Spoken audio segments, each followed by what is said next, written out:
이 수익률 곡선이에요. 이 수익률이 왜 중요하냐? 채권이 왜 중요하냐? 채권의 가치평가에서 우리 수식 한번 써볼까요?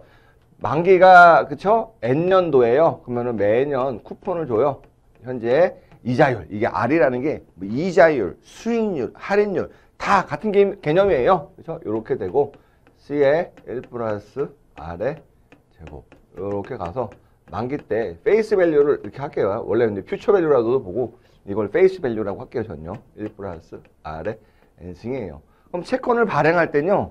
요 액면 이자율 얼마 주냐? 쿠폰이라고 하죠. 그다음에 이표채. 그다음에 만기 때 액면가가 얼마냐? 만기가 얼마냐? 다 정해져 있어요. 그렇죠? 대신 요 R이라는 건요. 굉장히 관찰하기가 어려워요. 그렇기 때문에 요 R에 따라 가지고 그렇죠? 이제 이 우리 가격이 바뀌죠. 대신 요 R과 가격은 어떤 관계죠? 우리 역의 관계가 존재한다고 했죠. 그래서 R이라는 말로는 다른 말로 하면 그렇죠? 뭐 이자율. 근데 투자자 입장에서 수익률이에요.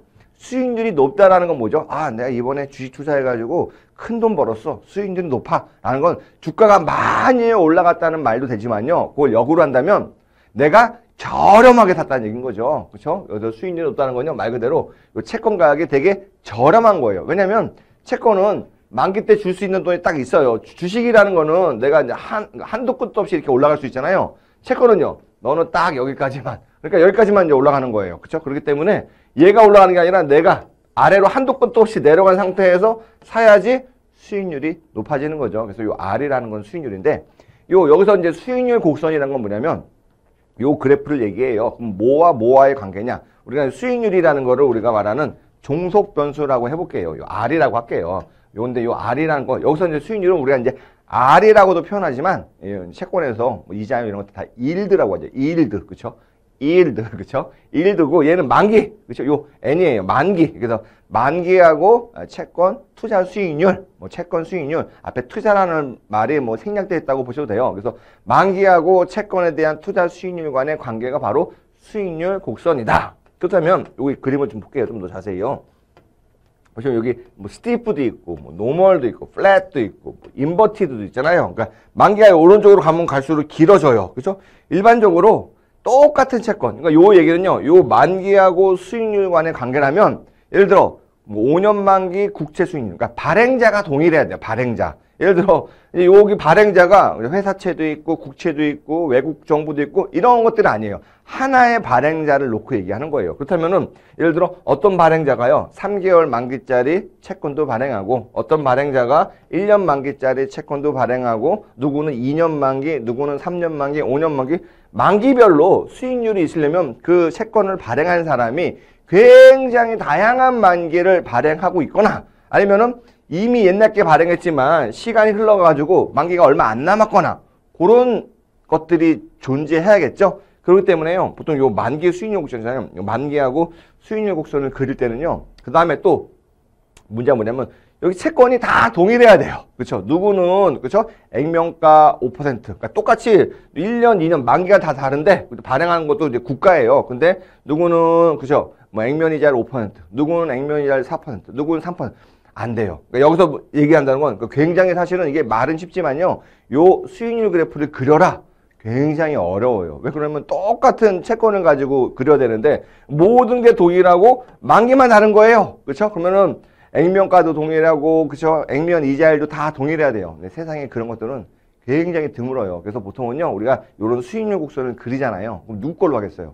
정부 걸로 해요. 왜냐면 우리 앞에서 배운 것처럼 채권 시장에서 자금 조달을 제일 많이 하는 사람이 정부예요. 우리나라 보면 전 세계적으로 정부들이 뭐 한 200개 가까이 있잖아요. 제가 알기로 뭐 전 세계 나라가 뭐 한 200여 개가 있다고 하는데 그러면은 그 대부분의 나라들은 요 채권을 발행할 거예요. 그럼 그 나라별로도 채권을 발행하는 나라가 달라요. 예를 들어 어느 나라가 제일 많이 발행할 것 같아요? 미국이죠. 그래서 보통은요 우리가 수익률 곡선 그릴 때 우리나라 이제 정부 국채로도 그리지만요. 미국 국채로 많이 그려요. 그래서 수익률 곡선을 보시고 아 뭐야 수익률 곡선은 뭐 간단한 거네. 그렇죠? 만기하고 수익률 간의 관계인데 그 얘기는 everything is constant, everything is same이에요. 그렇죠? 모든 게 다 똑같은 상태에서 만기하고 수익률 간의 관계를 나타내는 거예요. 그렇기 때문에 각각의 수익률 이런 곡선이 이처럼 곡선의 형태를 쓰려면요. 그죠? 만기별로 촘촘하게 있어야 돼요. 그래서 보통은요, 이런 수익률 곡선을 그릴 때, 우리 그 미국 국채 수익률 혹은 국내 국채를 가지고 해요. 회사채 갖고는 안 하죠. 왜냐면 어떤 회사들은 그렇죠? 3년짜리 발행했다가 한참 발행한다가 또 발행하고 발행 조건이 또 달라지고 그렇기 때문에 회사채로는 이걸 좀 그리기가 어려워요. 어쨌거나 그 수익률 곡선은요. 만기하고 채권 수익률, 채권 투자 수익률이다. 이런 게 있어요. 요건 어떤 뜻이냐? 일반적으로 우리가 이제 직관적으로 생각하는 거예요. 만기가 긴다는 건 뭐예요? 얘 발행하는 사람이 그렇죠? 이게 만기가 10년이에요. 10년짜리가 있고 얘는 1년짜리가 있어요. 1년. 그러면은 1년짜리라는 건 야, 내가 1년 후에 이자하고 액면가 줄게. 그렇죠? 그러니까 나한테 돈 좀 빌려다오 라고 한 거고 만기가 10년이란 건 야, 내가 10년 후에 액면가 줄게. 물론 이자는 중간중간에 주는 거죠. 그리고 10년 후에 액면가 줄 테니까 내가 상환일 때 나한테 돈 좀 빌려다오. 그럼 그랬을 경우에 돈을 이제 빌려주는 사람 입장에서 누가 돈을, 그러니까 이런 상황에서 어떤 경우에 내가 원금과 이자를 그 약속대로 못 받을 가능성이 높겠어요? 얘죠. 오래오래 지날수록 그죠? 망할 위험, 우리가 말하는 디폴트 리스크라고 부르죠. 이런 것들이 신용 위험이죠. 매우 매우 커져요. 그렇기 때문에 일반적으로 그죠? 위험이 커지면 우리 그 1권 교재에서 배웠잖아요. 하이 리스크 하이 리턴 배웠잖아요. 위험이 커지면 수익률도 커져야 돼요. 일반적으로는요. 여기 보시면 뭐 노멀도 있고 스테이프도 있지만 뭐 상관없어요. 스테이프라는 건 이게 가파르다는 뜻인데 요런 그죠? 우상향하는 이런 수익률 곡선이 일반적으로 많이 이제 관찰이 돼요. 이게 우리가 그러니까 직관적으로 생각했을 때도 그게 조금 더 많이 관찰되고요. 근데 이렇게 플랫하거나, 그죠? 10년짜리 만기나 1년짜리 만기나 투자 수익률이 같은 경우, 혹은 오히려 10년짜리 만기 투자 수익률이 더 낮은 경우, 단기보다요. 이런 경우들도요, 간혹가다 관찰이 돼요. 그렇기 때문에 학자들이 이제 고민한 거예요. 야, 이러면 이걸 우상향이 일반적으로 기본인데 이렇게 플랫하거나 인버트한 거, 역의관계 이런 것들은 어떤 식으로 우리가 알 수 있냐. 그래서 여러 가지 이론이 있어요. 주로 이제 4가지 이론이 있는데 우리 교재에서는요. 딱 2가지 이론만 설명했어요. 그 얘기는요. 이 수익률 곡선을 설명하는 이론 자체가 수업 목적으로는 중요하지 않다. 이렇게 이제 이해하시면 될 것 같아요. 네, 대신 수익률 곡선의 개념을 이해하시면 좋을 것 같아요. 어떤 개념이냐 볼까요? 만기예요. 채권의 만기, 그렇죠? 채권 수익률 간의 관계. 이 수익률을 우리가 이일드라고 하죠. 그래서 수익률 곡선은요. 곡선이잖아요. 이일드잖아요. 이일드, 그렇죠? 곡선은 커브. 그래서 이일드 커브라고도 해요. YIELD 커브, 그렇죠? 이일드 커브라고 하죠. 그래서 국채 수익률과 국채 만기와의 관계 이런 것들이 다 일반적으로 유동성 선호 이론, 힉스라는 사람, 경제학자 힉스라는 사람이 야, 장기적으로 이렇게 우상향하는 거는 만기가 길수록 수익률이 증가한다. 일드 커브가. 왜 그러냐? 유동성을 선호한다. 사람들은 지금 소비를 하고 싶은 거잖아요. 나는. 그죠? 근데 제가 10년 동안 돈을 빌려왔다는 거는 내가 지금 소비하지 않고 이 소비를 10년으로 이월시킨 거예요. 그렇죠? 그 2월에 대한 내가 지금 당장 소비하지 않는 거, 당장 유동성에 대해서 나도 다 좋아하지만 이걸 포기한 대가로 주는 게 유동성 프리미엄인 거죠. 사실은 여기 힉스는 유동성 프리미엄 가설이라고 있는데 그걸 얘기했어요. 그렇기 때문에 일반적으로 우상향이다 라고 얘기했는데 사람들이 야, 관찰해보니까 요 플랫, 그쵸? 그 다음에 플랫도 있고 인버트도 있는데 이건 어떻게 선정하냐? 나오죠. 그래서 어쨌거나 만기가 증가할 경우에 수익률 곡선이 이렇게 그렇죠? 우상향으로 상승하는 경우 혹은 하락하는 경우 평행하는 경우 이 실제적으로 현상에서 시장에서 다 관찰되는 현상이다. 그럼 비중적으로 한 10번 관찰되면 이런 것들이 한 7번, 그렇죠? 나머지 것들이 한 3번 이렇게 관찰된다라고 보시면 될 것 같아요. 그래서 수익률 곡선이 우상향을 보이지 않는 이유, 뭐 예를 들어 여기 우리 교과서에는 정책적인 영향이 크다라고 얘기했어요. 그래서 사실 이제 우상향을 보이지 않는 이유 중에 여러 이론들이 있는데 우리 이제 교재에서는 이렇게 얘기했어요. 왜 정책적이냐? 왜냐면 이제 금리가 보면요, 이게 이제 만기 딸이에요. 단기 금리, 그렇죠? 여기는 장기 금리예요.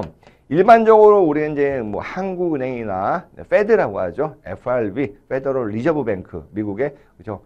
한국은행 같은데 여기서 이제 기준금리를 결정해요. 이 기준금리는 매우 단기 금리예요. 그래서 일반적으로 우리가 단기 금리는 정책적으로 결정되는 경우들이 많아요. 그렇죠? 한국은행에서 기준금리 올린다, 하락시킨다. 물가가 높을 것 같으니까.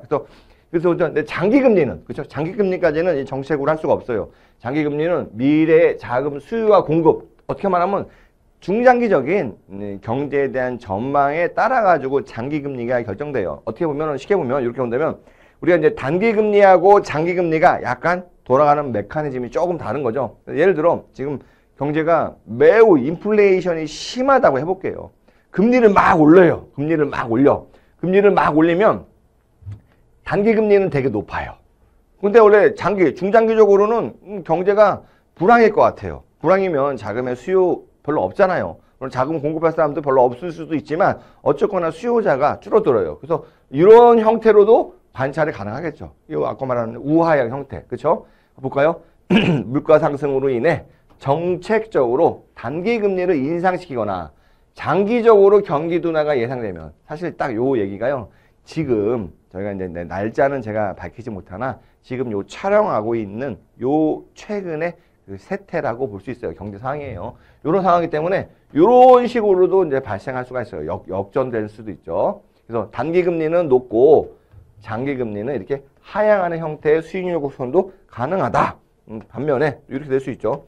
이거 보시면 이건 이제 중기 금리라고 해볼게요. 만기가 4년이니까 예를 본다면 단기 금리가 높잖아요. 말 그대로 정책적으로 단기 금리를 막 기준금리를 막 올려요. 근데 한 2, 3년 동안에 우리가 그 경기 전망을 보니까 경제가 안 좋을 것 같아요. 그러니까 이렇게 우하향했어요. 약간처럼. 그러니까 이 우하향할 수 있는 윈도우, 이제 만기를 언제까지 보느냐. 제가 아까 전에 이렇게 쭉 그린 건 만기를 한 5년까지만 본 거예요. 근데 만기를 이렇게처럼 거의 30년까지 본다면 우하향하지만 그래도 더 길게 뭐 10년, 20년 우리 경제를 본다면 굉장히 긍정적일 것이다. 근데 금리가 이렇게 올라가는 거죠. 이런 식으로도 이제 발생하는 거죠. 그냥 이런 상태에서 여러분들이 그 채권을 사면 어느 채권이 지금 제일 저렴하겠어요? 그렇죠? 저렴한 거는 채권이 저렴하다는 건 이자율, 수익률이 높다는 거죠. 단기채가 저렴하고 또 비싼 건 얘가 비싸지겠죠? 근데 이런 현상이 만약에 야 얘는 이제 앞으로 내려지고 그렇죠? 얘는 올라갈 거야. 얘는 조금 더 올라가겠죠? 그래서 수익률 곡선이 이런 식으로 다시 될 거야 라고 할 수 있잖아요. 그렇죠? 이렇게 예상된다면 얘는 이제 가격이 오르잖아요. 그러면 단기 채권을 사고 중기 채권을 얘는 다시 수익률이 오르면 가격이 떨어지잖아요. 얘를 매도하고 뭐 이런 이제 전략도 쓰겠죠. 이게 뒤에서 배울 거예요. 자, 보겠습니다. 자, 그 다음에 수익률 곡선 형태를 설명하는 여러 이론이 제가 있다고 들었어요. 주로 네 가지 이론이 있는데 우리 교재에서는 이제 아까 전에 그 힉스 유동성 선호 이론 관련해서 힉스 이론하고 시장 분할 가설이라는 걸 썼어요. 이게 칼버슨 뭐 이 사람 혼자가 얘기한 거지만 이 사람 외에 여러 명이 얘기하는데 시장 분할 가설은 얘처럼 이런 거죠. 야 단기 금리는 그렇죠? 정책적이야. 장기 금리는 시장의 자금 수요 공급에 따라 정해지는 거야. 그러니까 얘가 결정되는 메커니즘하고 얘가 결정되는 메커니즘하고 다른 거야. 그러니까 항상 우상향할 수는 없는 거야. 뭐 이렇게도 이거를 설명할 수 있는 거죠. 우리 교재에는요. 근데 일반적으로 이제 다른 시험, 다른 자격증 시험에서는요. 요 시장 분할에 가서 이렇게 봐요. 우리가 이제 MMF 같은 펀드들이 있잖아요. MMF는 법적으로 이제 만기가 보통 이제 75일이죠. 가중평균 만기가 75일 이내 것들을 유지하니까 또 MMF는 또 채권들만 대부분 사게 돼요. 그러다 보니까 요 MMF에서 이제 플레이하는 플레이어하고 그다음에 우리가 말하는 보험회사, 특히 생명보험회사들은 생명보험이 만기가 길잖아요. 그러니까 되게 장기 채권들을 더 선호해요. 이런 보험회사들이 플레이하는 시장이 서로 다르다. 그러니까 각각의 서로 다른 시장에서 자금의 수요 공급에 의해 가지고 이자율이 결정된다. 수익률이 결정된다. 그래서 시장이 서로 마치 물과 기름처럼 떨어져 있다. 요게 이제 이렇게 시장 분할 가설을 그렇죠? 그렇게도 이제 설명하는 거예요. 그래서 어떤 데는 가설, 어떤 데는 이론, 그렇죠? 여기도 유동성 선호, 가설, 어떤 데는 이론. 이건 뭐 제가 보기에는 뭐 무슨 용어를 쓰시더라도 뭐 상관없습니다. 그 얘기는 그죠? 얘네들도 아직 그죠? 이런 이론이나 가설들이 하나에 그죠? 완벽하게 야 이게 맞죠? 이 사회 현상을 이렇게 설명할 수 있어라고 많이 널리 액셉트된 거라고 볼 수는 없다는 거죠. 물론 뭐, 세상에 100명의 사람이 있으면 한 70명이 나 액셉트 할래 그래도 30명이 아니야 할 수 있으니까 이건 그냥 주관적일 수도 있는 거죠. 어쨌거나 이렇게 크게 이제 두 가지만 설명하고 있습니다. 그 다음에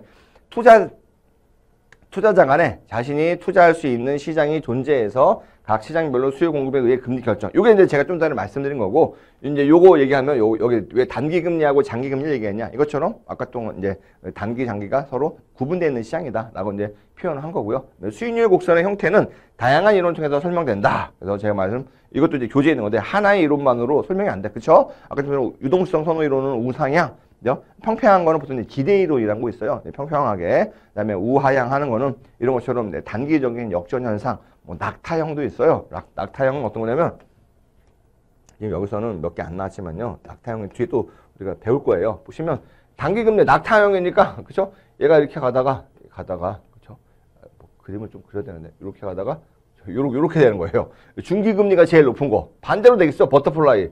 이렇게 될 수도 있죠. 얘네들이 이제 버터플라이라고 부르는 거죠. 마치 나비처럼 생겨가지고 이렇게 여러 가지 형태가 가능하다라는 얘기입니다.